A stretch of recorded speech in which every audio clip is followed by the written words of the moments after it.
In this episode, I answer questions about the credit card black hole, switching over to cash, and what to do with that delinquent bad debt. I go beyond the philosophy, and I give you real life application. I am Coach Nino Villa.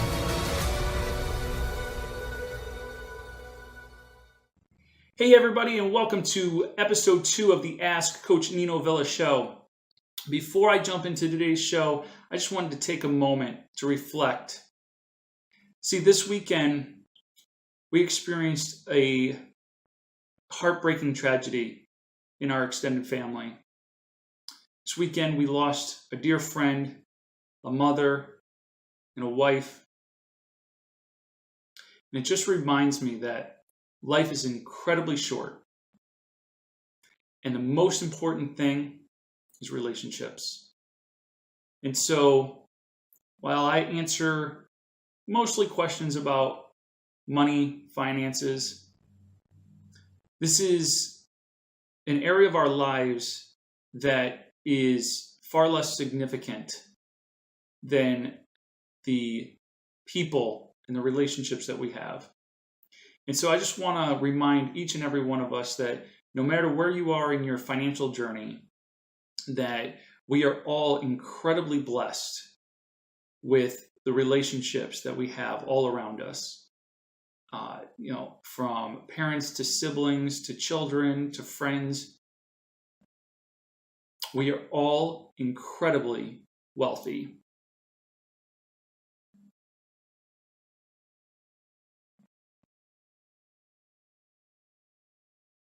Jade asks, what is your advice to stop using a credit card for monthly expenses like groceries, television bill, things like that?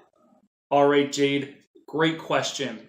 See, when my wife and I first got started out, we had to do the same thing. We had to get out of the habit of using our credit cards to kind of auto pay all of our bills. You know, our satellite bill, our car insurance. We had almost everything automated on credit cards. And so one of the first habits we needed to break was we needed to break the habit of using credit cards to pay for all of these bills. And as I've shared in the past, one of the first things we did was we looked at all of our expenses, and based off of having those expenses in front of us on paper, we started to identify which expenses could go. And so that was easy. Eliminating that from the recurring credit card charge was easy because we just canceled the service altogether. For the services that we kept, what we had to make sure was that we were not spending more than what we were bringing in every month. And so we had to make sure that we got our expenses down so that we could confidently transition from credit card to debit card. So I'm all for the automatic payments. I want you to keep your some of your finances on autopilot where it makes sense. And so make sure that if you're keeping cable, that the cable bill gets paid on time by having it linked up to your debit card or your checking account. Makes perfect sense. Don't start sending off money orders or mailing in checks just because you're trying to get a handle on your budget. But to get out of this vicious cycle of charging up the credit card only to pay it off and then charge it up again, to get out of that cycle, you need to switch your expenses from the credit card over to the debit card. And you might do this over a series of a couple of months. You might not be able to transition all of them in one at one time. You may need to identify 2 or 3 that you feel confident, hey, we have the money in the bank every single month, and so we can have this auto debit from our checking account or from our debit card. And then the next month, maybe you do a couple more until you work your way through and you've gotten everything off of the auto payments on your credit cards. And now that's really easy to do if you do make more money than what you are spending every month. But for those of you who might be using the credit cards, and what you end up doing is you use the credit card and you're not making as much as you're spending, you use the credit card to pay for, say, like groceries and gasoline in the car, and then you pay what you can, right? So let's say, for instance, in 1 month, you racked up $300 in grocery purchases and gasoline purchases. And so you racked up $300, but maybe you have $200. And so you send $200 to the credit card bill, which only leaves you with a $100 balance. Doesn't sound like a big deal. But what happens when that happens 6 months in a row? For 6 months in a row, you spend $300, but you have only ever paid $200, over the course of 6 months, you will have racked up a $600 credit card bill. Now, those numbers only get bigger when we're talking about bigger amounts. And so if you spent $800 and only made a $400 payment, that's $400 a month. You do that for 6 months. Now we're talking about $2,400. And so you have to be really careful that you're not using credit cards just to cover your basic cost of living. This goes back to a question I answered last week about how to start budgeting when you're broke. And so if you missed that episode, go back, watch it, and check out how you start a budget when you're broke. But if you are using credit cards to cover expenses that you can't handle every month, it is time to look at your expenses and see where you can cut back. And once you've cut back to a place where you feel comfortable and confident that you now make more money than what you're spending, I would say you need to transition some and eventually all of your auto draft payments from the credit card to the debit card. Lori asks, how do you recommend I motivate my husband to use the envelope system? We have been budgeting for 3 months but don't seem to be completely on board with this part. Lori, I was just like your husband when I first started this program with my wife. And so it took a lot of convincing to get me off of using credit and even debit cards, say at the grocery store, and transition to a cash system. I used to kind of live under the impression that if I had cash in my pocket, I was going to burn through it. And that it was going to burn a hole in my pocket. And so at first, I wanted to make sure that every time we went to the grocery store, we used either a credit card or a debit card, because I wanted to be able to track all the spending, right? I wanted to be able to look at receipts, and I wanted to be able to go back through the bank statement and say, okay, we budgeted $500, we spent $500.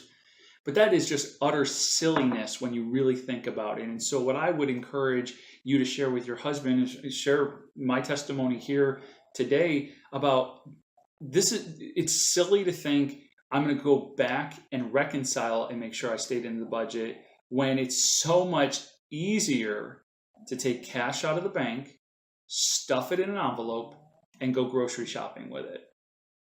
It's that simple. I can't overspend.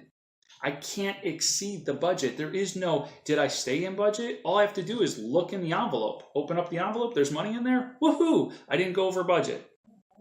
If it's a Wednesday of the week that I get paid on Friday and I go to the envelope on Wednesday and I look and there's no money, guess I'm not going grocery shopping for 2 more days. And so there's no need to go back and live in the past and reconcile bank statements and try to figure out, did I stay in budget and where did we spend and how much did we spend? Because that was the other thing. For me, I wanted to look at credit card statements and bank statements so that I could look back and say, okay, well, we spent $24 this particular trip. And then I'd start to overanalyze, why did we spend $24 and what could we have saved money on? Switching to the cash envelope system also forced us to shop differently. If I go to the grocery store and I only have $100 in the envelope, cash, and I don't take a debit card, and certainly not a credit card with me to cover any additional expenses, all I have is $100 cash, well then I'm going to shop differently. I'm going to go in with a plan. I'm going to know exactly what's on my list, and I'm going to go after those items.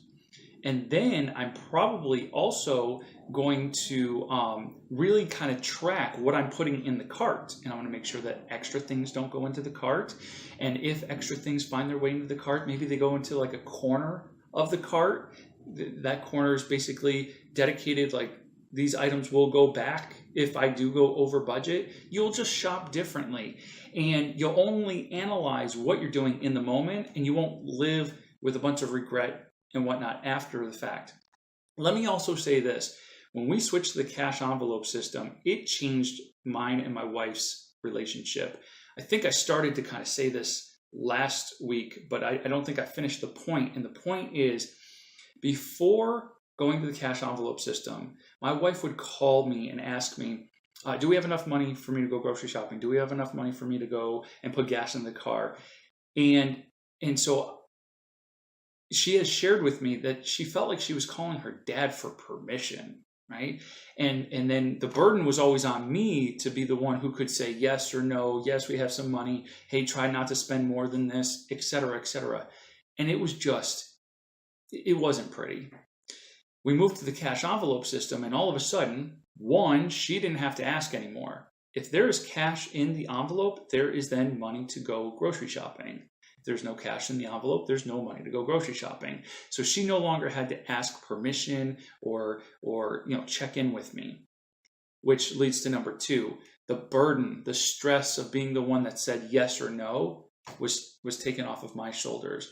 Now, my wife was empowered to know, I have money in the envelope. We need some things in the house. I'm going to go grocery shopping. Or, it's Wednesday. There's no money in the envelope.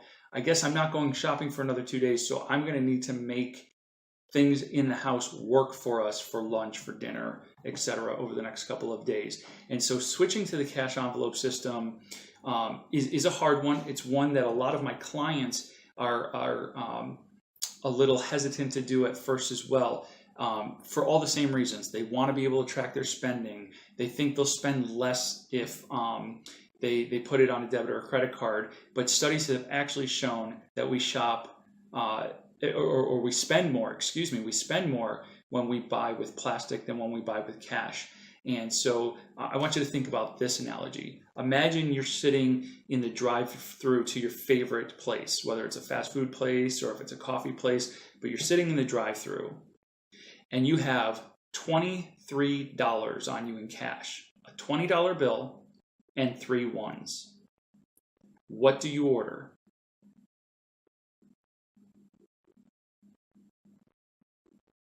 For most of us, we order off of the dollar menu, or we order something very inexpensive because we only want to spend those $3, we don't want to break that 20. But if you're sitting in the same drive-through lane and you know you're paying with a debit or a credit card, you're going to order whatever you want. That's most people, that's most of the time. And so think about that. Think about how you spend more money when it's plastic versus when it's cash. And you don't have to then live in analyzing the past. You get to analyze the present, and there's such a sense of empowerment. So that's a really long-winded answer, but I say, Lori, go grab your husband, sit him down, have him check out this portion of the show, because I was right where your husband is, and I didn't want to move over to cash for a couple of other different reasons. Perhaps you don't want to carry that much cash on you, and et cetera, et cetera, et cetera. There's 10,000 excuses not to do it, but there's no good reason not to do it. And so take the leap, get off of the credit card for things like gasoline and for groceries, and start buying those things with cash. Manny asks, should delinquent debts be paid before monthly dues if it is more, or added to the smallest to largest list? All right, Manny, I'm so excited to answer this question for you. So the bottom line about delinquent debts is if it's delinquent and it's non-active, meaning this is like an old cell phone bill, or you have some old charged off account where you're not receiving any phone calls, you're not receiving any letters, then I want you to do what I call let sleeping dogs lie. And that just means take care of everything that's active first. So if this is an old bad debt, it's not active, nobody's calling you about it, nobody is sending you letters about it, or maybe they're sending you letters, but you get a letter like once every year, I would say don't do anything with those yet. Put those to the side and essentially do this. The first thing you want to take care of is all of your active monthly expenses. So your electric, your utilities, those things. Then you want to take care of your active debt. And so if you have a a car loan that is current, stay current. If you have student loans that are current, stay current. Stay current on the debt that you have. And if you're behind on either your monthly expenses or your current debt, try to get caught up. Get caught up on your monthly expenses first, then try to get caught up on your active current debt. And then, and if you can't, then prioritize. Like I mentioned in last week's episode, you got to prioritize those things. Then once you've paid off the active debt, right? So I want you to work that active debt, put that in your debt snowball, list that from smallest to largest, and just go through your active debt. Then once that debt is out of your life, then you can look at this inactive delinquent debt and take care of it at that point. And so I would do the debt snowball in 2 phases. An active phase, so if it's an active credit line, get it current, and then an inactive phase after that you can go back to old charge-offs, delinquent debts. And so if that's what you're asking about, if you're asking if the delinquent debts that are kind of inactive should be brought current and listed from smallest to largest, because let's say you have an old $200 cell phone bill, right? And that old $200 cell phone bill is cheaper, less of a debt than say like a $300 credit card. Well, if that old cell phone bill is inactive, you're not receiving phone calls about it, you're not getting letters about it, I would not use $200 to pay that off right now. I would use $200 to pay down the balance on the $300 credit card because that's current. And so that's my advice to you is, make sure that anything you're delinquent on that is a utility, something that is needed to operate the house, again, electric, water, gas, those types of things, make sure that those are current first. Then make sure all of your current debt is up to date. So car loans, credit cards if you have them, student loans, as long as they're current. If you're already behind on a credit card, it's probably going to go into the inactive and that kind of bad debt category, where we'll do that in phase 3 and we'll get that paid off after we get paid, after we pay off all of the current debt. So I hope that answers your question. It's a great one, and thanks for sharing it. So there you have it, episode number 2 of the Ask Coach Nino Villa show. I want to thank those who have submitted their questions that we got to use here today. If you have a question for me, you can ask it via email by clicking the link in the description below, or you can also ask your question on social media using hashtag Ask Coach Nino Villa. Remember, the entire premise is that this is a show based off of me answering your questions. So your questions about faith, family, and finances, go ahead and ask those, and I'll be sure to answer them in an upcoming episode.